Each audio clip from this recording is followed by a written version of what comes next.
Hi, today I'm in front of me T-MOBILE Revvl 6 and I'll show you how to change lock screen wallpaper on this device.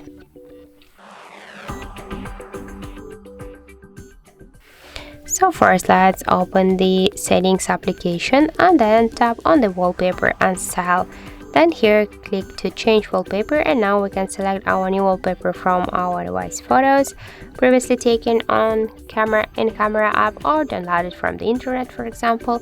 Also we can use here our default wallpapers. For example, let's use this one. We can see how this wallpaper will look on the lock screen. Then just tap on the right down corner and select lock screen. Just wait a second, we can see that the message here that wallpaper set successfully. So let's check, and we can see that we just successfully changed it.